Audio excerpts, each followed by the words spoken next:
Hello everyone!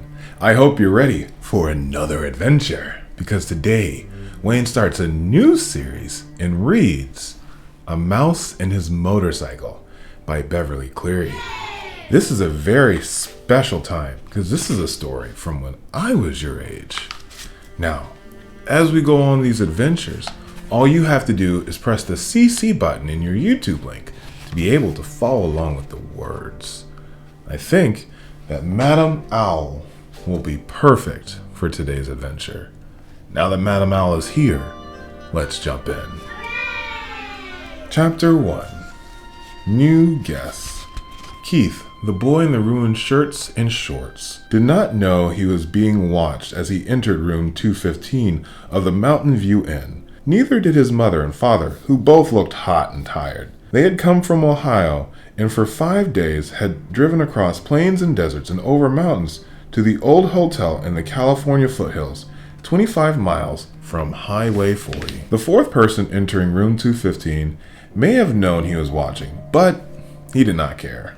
He was Matt, 60 if he was a day, who at the moment was the bellboy. Matt also replaced worn-out light bulbs, renewed washers and leaky faucets, carried trays for people who telephone room service and order food sent to their rooms, and sometimes prevented children from hitting one another with croquet mallets on the lawn behind the hotel. Now Matt's right shoulder sagged with the weight of one of the bags he was carrying.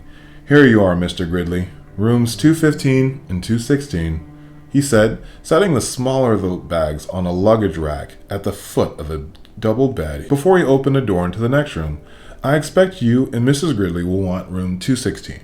It is a corner room with twin beds and a private bath." He carried a heavy bag into the next room, where he could be heard opening windows. Outside, a chipmunk in a pine tree and a chickadee whistled, "Fee-dee-dee." The boy's mother looked critically around room 215 and whispered, "I think we should drive to the main highway. There must be a motel with a vacancy sign someplace. We didn't look long enough." "Not another mile," answered the father. "I'm not driving another mile on a California highway before on a holiday weekend. Did you see the way the truck almost forced us off the road?" "Dad, did you see those two fellows on the motorcycles?" began the boy, and stopped, realizing he should not interrupt the argument. "But this place is so old," protested the boy's mother, "and we have only 3 weeks on our whole trip.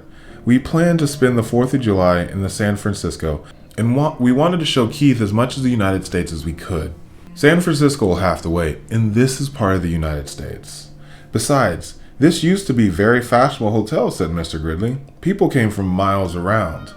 50 years ago, said Mrs. Gridley, "and they came by horse and buggy." The bellboy returned to room 215. "The dining room opens at 6:30, sir.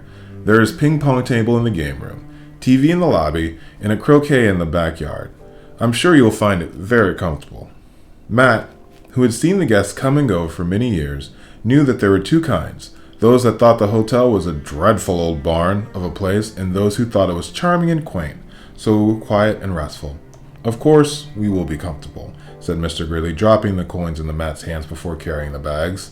"But this big old hotel is positively spooky." Mrs. Gridley made one last protest. "It's probably full of mice." "I wouldn't mind a few mice," the boy said, as he looked around the room at the high ceiling, the knotty pine walls, the carpet so threadbare that many of its roses had almost entirely faded, the one chair with the anti-mascara on its back, the wash bin, and the towel racks in the corner of the room. "I like it here," he announced. "A whole room to myself. Usually I get a cot in the corner of a motel room." His mother smiled, relenting, then turned to Matt. "I'm sorry, it's just that it's so hard crossing Nevada, and we are not used to mountain driving. Back on the highway, the traffic was bumper to bumper. I'm sure we'll be very comfortable." After Matt had gone, closing the door behind him, Mr. Gridley said, "I need a rest before dinner. 400 miles of driving in that mountain traffic? It was too much. And if we are going to stay for a weekend, I had better unpack," said Mrs. Gridley. "At least I'll have the chance to do some drip drying." Alone in room 215 and unaware that he was being watched, he got down on hands and knees and looked under the bed. He leaned out the open window as far as he could and greedily inhaled deep breaths of pine-scented air. He turned the hot and cold water off and on in the wash bin and slipped one of the small bars of paper rolled soap into his pocket. Under the window, he discovered a knot hole in the pine wall down by the floor and, squatting, poked his finger into the hole. When he felt nothing inside, he lost interest.